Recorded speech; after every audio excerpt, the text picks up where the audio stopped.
Hi everyone, Nigel here again. I want to start off by asking everyone that watches this, if you enjoy it, please subscribe. If you don't, please tell me why. Please tell me what I'm doing wrong. I have noticed that I tend to be using the word a lot, which I find quite annoying when people do it, so I'm going to try and stop.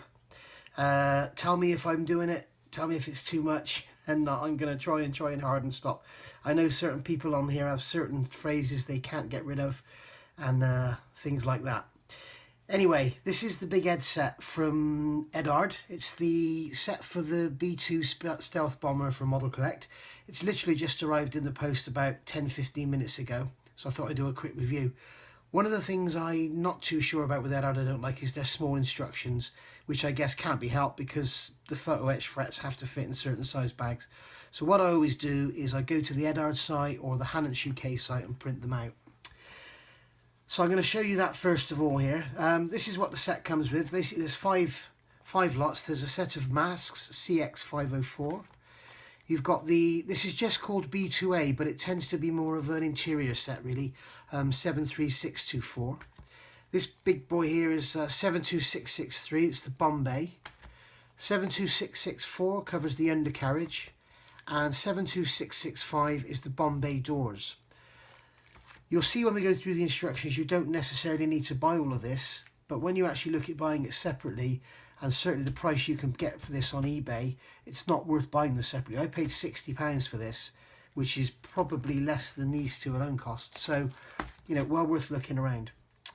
So we'll start off with a very, very simple instruction sheet here. This is the masks, and you get sets for the one windscreen and the wheels. Pretty much self-explanatory really. Moving on to the 73624, you already get photo-etch in the kit, but I think this is probably going to be nicer. I don't know. I know you certainly don't get the levers and stuff in the kit, and you certainly don't get any of this detail for the seat or the rudder pedals. Moving on to the step ladder, what they're telling you to do here is remove raised detail from the actual kit parts. Fold up this photo-etch ladder, place that onto the photo-etched backing part here, and then you've got boxes and cables and God knows what. I said this before on the Valkyrie set. If you're making this and you want to take away from this sort of 2D wiring, if you paint if you paint varnish or clear onto these wires 3 or 4 times and let it set, they take on a sort of round appearance. It looks much better. You could always replace them with wire, which wouldn't be too difficult either. Pages stuck in together. Moving on, here we go. If you remember in the review of the kit I showed you the ladder, which actually isn't too bad for scale wise, but this is obviously going to be a vast improvement. So you're removing that ladder, you're going to stick this whole new replacement photo-etch folded up bay onto the bulkhead and then glue that down onto the inside of the wing. Something I need to check out is whether this area here needs to be thinned out or if that should actually be a wall there. I'm thinking it should be thinned out. You've got a replacement door, you've got replacement stands, and you've got replacement parts for the ladder. You will notice in this photo-etch there are a lot of replacements rather than just additions. Remember I said in the kit a lot of it is quite junky. This takes care of all of that. Moving on now to 72663, which is the Bombay. Again, removing a lot of detail from the front and the rear bulkheads of the Bombay. Removing all those chunky ribs that I talked about in the review and replacing them all with these 3-part little photo-etch ribs to end up with this highly detailed item. I really suggest, if you like this, go to the Eduard website and you'll see photos of this actually built up. It is incredible. Then we're going to add more detail to the bulkheads. As you can see here, we've got some boxes and bits and pieces going on. These are the photo-etched diffusers that go in front of the Bombay. Much, much nicer than the kit parts, which are probably a scale 2 feet thick. More Bombay sidewall detail. Here we need to add some wire, so make sure you've got some wire in stock. I wouldn't suggest using lead wire, probably stainless steel or rod would be better, some brass rod. I may have to pop up to the model shop and get some. I think I've got 0.4 but not 0.3. This is where you make the indentations to show like the pressed metal in the back of the parts for inside the Bombay. You place the part on top of a rubber, a big flat rubber or something softer than a cutting mat, but not as, you know, not too soft but not too hard, and then with a ballpoint pen just go backwards and forwards in the grooves, and you end up with that pressed steel effect like we've all seen on aircraft. So there we go, lots and lots of little bits and pieces to end up with this beautiful lattice effect on the sidewall of the Bombay. Then we slide those in to the plastic parts. Then we're working on the centre section of the Bombay. Again, many parts. It is stunning, this Bombay. Oh, these seats are all stuck together. So yeah, many hinge parts and brackets and everything to go on, as you can see there. More parts here, again replacing all the plastic, which is all a bit chunky, and then adding on the end bulkhead here to end up with this pretty much finished Bombay. And then we're showing you that you remove the ends of the plastic parts to fit these rotisseries in that the bombs will sit on. Eduard do actually make a set of resin bombs as well if you can't be bothered to glue together the 3-part bombs from the kit.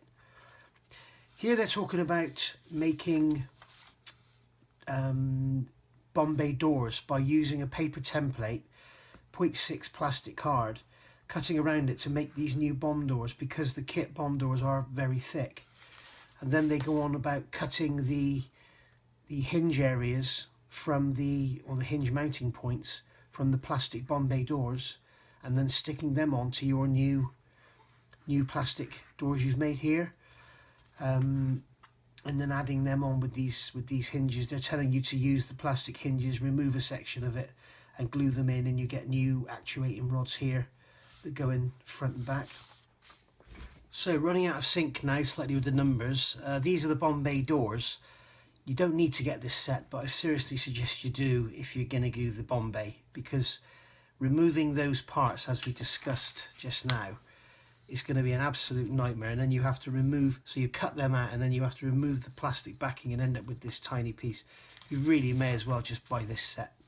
It's quite a big set. You get photo-etch doors and then an inner section you fold up, which is very realistic. Then these parts that you're going to put on the hinge mounting points and the stiffening ribs, again very realistic. And then doing the same on the other side, again adding this wire here. Then you're going to make the hinges for the actual Bombay itself. They go inside on this wire on the sides here. As you can see, they all stick up vertically. They're telling you not to glue anything, so I don't know if this can operate or what, but we'll see. And as you can see, this is designed now to be used with the PE set, so the Bombay PE set. So I'm only assuming you can't use the doors on their own. You have to have the PE set, but I'm sure you could make it work if you wanted to. And then we're going to fit the actual Bombay doors via these folded fabricated hinges to these actuators. And as you can see, it's a very complicated system where you've got the part around bolted, the part glued to the actual door itself, then the part in between, and then the actuator here. So actuator, hinge, mounting bracket. So pretty complex, but all held in place with wires, so it should be fairly strong. I will probably solder all this myself, and I may do a small tutorial on how I do that. Moving on now finally to the undercarriage. A little bit disappointed with this one, I'll get to that in a sec. The complete front undercarriage bay is replaced, which is nice. You take the plastic part and remove all this detail, or the plastic parts should I say. This is 3 separate walls and a base, 2 side walls and a base, sorry. So you remove all those chunky details from there, add in this folded up piece of photo etch, again some wiring, again add some clear to that and make it look more realistic. Then you've got these hinges which are folded up that go in the sides, and your replacement door and inner door, which is good because the plastic kit part is about 77 feet thick and it has got a great big sink mark in it. Adding the door to the front nose gear, you can see there, and you've got some actuators there and hinges, or links and hinges should I say. As I said, slightly disappointed they haven't included any detail whatsoever for the actual landing gear itself. Now normally when you get an Eduard undercarriage set, it would have the lines and some toe-in brackets and clips and stuff and details for the oleos. So a little bit disappointed what they've done here. They've just left the chunky plastic part. Maybe someone will come out with something. I don't think it's worth getting the metal landing gear because they're generally just a copy of the plastic parts. So something worth looking out for. Maybe Eduard will come out with another set, I don't know, but I think they missed the ball there. Moving on to the rear, the main undercarriage bays. Here we have the flat photo-etch sheet, bolting down some brackets and boxes and some vents there, as we can see, and then folding the side up, sort of folding the ends in. Taking the plastic main bay parts and removing all that chunky detail again. As you can see, we're not really adding to anything, we're just replacing everything or covering everything in this kit. It's great. Unfortunately here, the main undercarriage is designed the same as the plastic kit parts, so you have to add the main undercarriage gear before you add the main undercarriage to the kit. So you're going to have that gear sticking out when you're doing your painting and weathering and stuff, which is a bit of a shame. Having said that, it is quite chunky, so the chances of breaking it are probably quite slim. So now that's added, we're going to add this whole box section into the lower wing, then add all the little brackets and hinges and stuff. Add in the complete photo-etch door, which replaces the plastic part, and add some details to the inside of there. And that, my friends, is that. Beautiful set. For £60 it's a bargain. I just wish it had come with some detail for the undercarriage. I guess I'll just have to add it from wire or photo-etch and bits from the spares bin. But I'm sure there's more detail on the undercarriage than they're giving you in here. Maybe there are no reference photos, I don't know, but I'm sure there's going to be something out there. So thanks for looking. We'll move along to the photo-etch parts themselves in a minute, and I'll struggle with the light and get the reflectivity off the brass and everything, I'm sure. Okay, so moving along now, we're looking at the actual frets themselves. We've got 5 frets in 4 sets and 1 set of masks. The masks I'm not going to get out of the pack. Self-explanatory, kabuki tape, pre-cut, and then you get the instructions. If you want to see more detail on this, go back to the start of this video and you'll see the instructions there. But it's CX504, and there you go. The 73624 set is mainly covering the cockpit, and here what I'm going to do is compare the PE you get with the Modelcollect kit to the photo-etch set from Eduard.